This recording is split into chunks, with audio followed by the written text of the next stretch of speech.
আসসালামু আলাইকুম রহমতুল্লাহি ওয়া বারাকাতুহু। সম্মানিত দর্শক, আশা করি সকলে অনেক ভালো আছেন। আমি আলহামদুলিল্লাহ অনেক ভালো আছি। আমি এই মুহূর্তে আছি মালয়েশিয়ার কুয়ালালামপুর সিটিতে। আর ঘড়ির কাঁটায় এখন সময় দুপুর 3টা বাজে। ছোট্ট একটি ভিডিও আপনাদের মাঝে নিয়ে এসেছি। আশা করি ভিডিওটি আপনাদের জন্য খুবই উপকারী হবে, কেননা আমার জীবনের এবং আমার সাথে ঘটে যাওয়া মালয়েশিয়াতে সফরের কিছু ঘটনা আপনাদের সাথে শেয়ার করব। আমি আজকে মালয়েশিয়াতে 3 দিন যাবত অবস্থান করতেছি, প্রচুর ঘুরেছি এবং প্রচুর কেনাকাটা করেছি। তাই মালয়েশিয়ার শহর এবং মালয়েশিয়ার কেনাকাটা এবং মালয়েশিয়ার চলাফেরা আপনাদের মাঝে শেয়ার করব। যদিও আমি প্রথম মালয়েশিয়াতে এসেছি, পূর্বে কখনো মালয়েশিয়াতে আসা হয় নাই। অন্য অনেক দেশে গিয়েছি, কিন্তু মালয়েশিয়াতে প্রথম। সে প্রথমবার এসে 3 দিন যাবত মালয়েশিয়াতে ঘুরে যে জিনিসটা আমি অর্জন করেছি সেটা আপনাদের মাঝে শেয়ার করব। যদিও ভিডিওটি আপনাদের জন্য উপকারী মনে করছি, যারা মালয়েশিয়াতে এসেছেন এবং যারা আসবেন, আর বিশেষ করে যারা কেনাকাটা করে অভ্যস্ত, যারা কেনাকাটা করেন, শপিং এর ক্ষেত্রে এবং কেনাকাটার ক্ষেত্রে আপনাদের কি কি জিনিস আসলে জানা দরকার, সেই ব্যাপারগুলো আপনাদের মাঝে শেয়ার করব ইনশাল্লাহ। আমি এখন মালয়েশিয়ার সিটিতে আছি। আমি যে জায়গাটিতে গিয়েছিলাম সেটা হচ্ছে হানিফা সুপার মল। আর যারা মালয়েশিয়াতে আসেন এবং দেশের জন্য কেনাকাটা করেন, বিশেষ করে চকলেট বা অন্য সব জিনিস, কসমেটিক, চকলেট সহ বিভিন্ন রকমের মশলা জাতীয় জিনিস কিনে থাকেন, তারা সবাই এই মার্কেটটি ভালো করে চিনে থাকেন, হানিফা সুপার মল। সেই হানিফা সুপার মলে যাচ্ছি। ছোট্ট একটি ব্যাপার যেটা আসলে শেয়ার করবো আপনাদের সাথে, সেটা হলো যে গতকালকে আমি হানিফা সুপার মল থেকে প্রচুর কেনাকাটা করেছি। যদিও আমি ফার্স্ট মালয়েশিয়াতে এসেছি, আমার তত একটা অভিজ্ঞতা নেই, কিন্তু সেই অভিজ্ঞতা ছাড়াই আমি প্রচুর কেনাকাটা করেছি।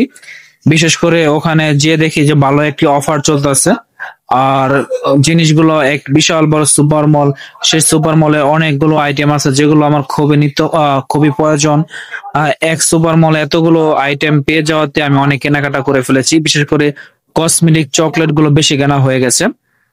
আর আমি যে ব্যাপারে আপনাদের মাঝে শেয়ার করব, যে সেখান থেকে যখন আমি জুসের ঠেলায় বা আবেগের বসে অনেকগুলো কসমেটিক বা চকলেট কিনে এসেছি, তো বাসায় এসে দেখি যে আমি এত পরিমাণে আমার জিনিস সামান কেনা হয়ে গেছে, যার পরিমাপ ওজন দিয়ে দেখি যে আমি 45 কেজির মতো হয়ে গেছে।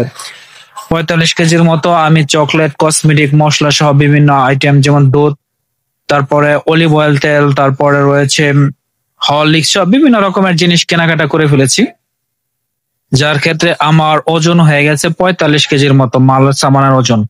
এখানে একটি বিষয়, যখন আমি এয়ার টিকেট কেটেছিলাম তখন আমাকে একটি লিমিট দিয়ে দিয়েছিল, যে লিমিটটা কি, যে আমি 35 কেজি মাল লাকিসে করে নিয়ে আসতে পারবো, যেটাতে কোনো শুল্ক দিতে হবে না, এক্সট্রা কোনো টাকা পেমেন্ট করতে হবে না। আর 7 কেজি মাল আমি হাতে করে নিয়ে আসতে পারবো।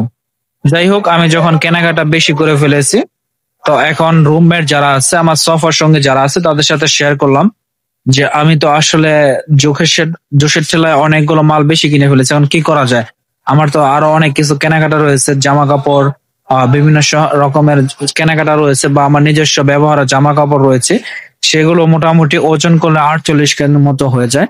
যদি আমি এই টাকা শুল্ক দিয়ে নিয়ে যাই তাহলে আমার অনেক টাকা খরচ হয়ে যায়। কসমেটিকে বা চকলেটের দাম অনেক ডাবল হয়ে যায়, এর চেয়ে কমে আমাদের বাংলাদেশে পাওয়া যায়। যাই হোক, সেই চিন্তা ভাবনা করে তারা বলতেছে যে যান তাহলে কিছু কসমেটিক রিটার্ন দিয়ে আসেন, বিশেষ করে শ্যাম্পুর আইটেম গুলো অনেক ওজনের, এগুলো কিছু রিটার্ন দিয়ে আসেন। আমাদের মাঝে এক ভাই ছিল, তিনি খুবই অভিজ্ঞ এবং পুরনো। সে বলতেছে আসলে মালয়েশিয়াতে এরকম রিটার্ন নেওয়ার কোনো অপশন নাই, কেনাকাটা করে মার্কেট থেকে বের হয়ে গেল তারা রিটার্ন নেয় না। যাই হোক, তাদের কথা মানে সবকিছু চিন্তা ভাবনা করে ডিসিশন নিলাম যে দেখি কি করা যায়, যদি হয় তাহলে হলো, না হলে তার কিছু করার নাই। এই চিন্তা করে বের হয়ে গেলাম। গুগল ম্যাপে সার্চ দিলাম হানিফা সুপার স্টোর লিখে, দেখালো এখান থেকে প্রায় 15 থেকে 16 মিনিট লাগে। আমি যদি ট্যাক্সি করে যাই তাহলে আমাকে অনেক দূর ঘুরিয়ে ঘুরিয়ে নিয়ে যাবে। সেই ক্ষেত্রে আমাকে এরকম 20 RM গুনতে হবে, যেটি বাংলাদেশি টাকায় 600 টাকার মতো আসে। তো ভাবলাম যেহেতু বাংলাদেশে তো অনেক হাঁটাহাঁটি করি, মালয়েশিয়ার দৃশ্যটাও একটু দেখে যাই, আর কসমেটিক গুলো চেঞ্জ করে নিয়ে আসি যদি হয় আর কি। যেহেতু 15 মিনিট গুগল ম্যাপে দেখাচ্ছে। তো রাস্তা দিয়ে যখন হাঁটতেছিলাম খুবই ভালো লাগতো যে দৃশ্যগুলো দেখে, যে মালয়েশিয়ার দৃশ্য দেখুন কত সুন্দর, পরিষ্কার, কত সুন্দর সাজানো গোছানো, আর বিশেষ করে মানুষের চলাচল দেখুন খুবই কম। এটা পুরো মালয়েশিয়ার সিটিতে এখন আছি, আর আমি যেখানে আছি পেভিলিয়নের সামনে দিয়ে যাচ্ছি। আমি এখন যে জায়গায় যাচ্ছি সেটা খুবই সুন্দর একটা জায়গা। দেখুন এখানে কত সুন্দর সুন্দর স্কুটার গুলো সাজিয়ে রেখেছে। মালয়েশিয়াতে এরকম স্কুটার সংখ্যাই বেশি। যত চোখে আসে নারী পুরুষ ধনী গরিব সবাই এরকম স্কুটার চালায়। আর বিশেষ করে আমি যে রাস্তা দিয়ে যাচ্ছি, বিশ্বাস করবেন কিনা জানি না, আমি প্রায় 15 মিনিট যাবত হাঁটতেছি, আমি একটি গাড়ির হরেন শুনতে পারলাম না, মানে একটি গাড়ির হরেন শুনলাম না। আমাদের বাংলাদেশে তো সেকেন্ডে সেকেন্ডে হরেন হরেন, কিন্তু এখানে একটি গাড়ির হরেনও আমি শুনলাম না। তারা সুন্দরভাবে যাচ্ছে, জ্যাম হলে জ্যামে বসে থাকছে, আর সিগন্যাল চলে গেলে সিগন্যাল চলে যাচ্ছে, সুন্দর তারা চলছে, কোনো গাড়ির হরেন নেই। আর বিশেষ করে এখানে দিনের বেলা মানুষের সংখ্যা খুবই কম দেখা যাচ্ছে। এই যে দেখুন প্রায় 5 থেকে 6 মিনিট যাবত আমি ভিডিও করতেছি, দেখুন আমার সামনে একটা মানুষও পড়ে নাই।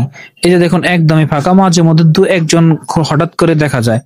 আর বিশেষ করে এখানে এই দৃশ্যটা যদি আমি রাত্রে করি, আপনাদের সামনে যদি রাত্রে এই দৃশ্যটা নিয়ে আসি, তাহলে দেখবেন এখানে নারী পুরুষের জন্য হাঁটা যাচ্ছে না, সবাই উলঙ্গ। উলঙ্গ বলতে বেশিরভাগ পোশাকই খোলা, পরে অর্ধ উলঙ্গ অবস্থায় তারা হাঁটাহাঁটি করে। তারা রাত্রের গভীর রাত পর্যন্ত এখানে হাঁটাহাঁটি করে, কেনাকাটা করে, খাবার দাবার করে, ঘোরাফেরা করে। দিনের বেলা তারা ঘুমায়, বিশেষ প্রয়োজন ছাড়া দিনে বের হয় না। আর যদি ওয়েদারের দিক, আবহাওয়ার দিকটা বলি, তাহলে বাংলাদেশ এবং মালয়েশিয়া সেম সেম। হয়তোবা মালয়েশিয়া একটু আবহাওয়াটা বেশি, গরমটা একটু বেশি, কিন্তু বলা হয় সেম সেমই। আর এখানে দিনে থেকে রাত্রের চলাফেরাই বেশি। আর এখানে দিনে রাত্রে সম্পূর্ণ নিরাপদ। যে দিনে আসছি দেখা যে রিস্ক বা এরকম চুরি ডাকাতি ছিনতাইয়ের ভয় এরকম না, রাত্রেও সেম অবস্থা। যাই হোক, সব মিলিয়ে খুবই ভালো লাগছে। আর বিশেষ করে যে জিনিসটা আপনাদের সাথে শেয়ার করতেছিলাম, যে আমার কসমেটিক গুলো, বিশেষ করে শ্যাম্পু গুলো নিয়ে গেছিলাম সেই শানিপা সুপার মলে। সেখানে আসলে এক বাংলাদেশি ভাই পেলাম, যিনি ম্যানেজার আছে, তাকে আমি আসলে ঘটনাটা খুলে বললাম। সে আমাকে শিখিয়ে দিল যে তুমি এই কথা বলবো না, তুমি বলবো যে তোমার টাকা শেষ, দেশে যাওয়ার মতো টাকা নাই, তাহলে আমি এক ব্যবস্থা করে দিব। আর যদি বলো যে শ্যাম্পু কিনে বেশি হয়েছে, তারা এরকম মানতে চাবে না। এখানে আসলে রিটার্ন নেওয়ার কোনো অপশন নাই, তোমাকে চেঞ্জ করে দিবে। যদি কোনো মালের সমস্যা হয়, মালের পরিবর্তে মাল দিয়ে দিবে, চেঞ্জ করে দিবে, কিন্তু রিটার্ন নিবে না। যাই হোক, তার কথা মতো আমি বললাম, তারা আসলে কি কথা তাদেরকে বোঝালো, আলহামদুলিল্লাহ মেনে চলো। পরে এরকম সেই মালগুলো রিটার্ন নিয়েছে, টাকা আমাকে ব্যাক দিয়ে দিছে। আর বিশেষ করে যারা আপনারা মালয়েশিয়াতে আসবেন, কেনাকাটা করবেন, সাবধানে কেনাকাটা করবেন। একবার কেনা হয়ে গেলে সেই মাল সহজে রিটার্ন দেয় না। এখানে রিটার্ন দেওয়ার কোনো অপশন নাই। আপনি মালের কোনো সমস্যা পেলে বা কোনো ত্রুটি পেলে সেটা পাল্টিয়ে দিবে, কিন্তু রিটার্ন নেয় না। এই ছিল আজকে আমার ভিডিও। ইনশাআল্লাহ মালয়েশিয়ার আরো ভিডিও আপনাদের মাঝে নিয়ে আসবো। যদি আমার ভিডিওটা আপনাদের মাঝে ভালো লেগে থাকে, তাহলে অবশ্যই আমার চ্যানেলটি একটু সাবস্ক্রাইব করে রাখবেন। এরকম বিভিন্ন দেশের ভিডিও ইনশাআল্লাহ আপনাদের মাঝে তুলে ধরবো। আশা করি ভালো লাগছে। আসসালামু আলাইকুম ওয়া রাহমাতুল্লাহি ওয়া বারাকাতুহু।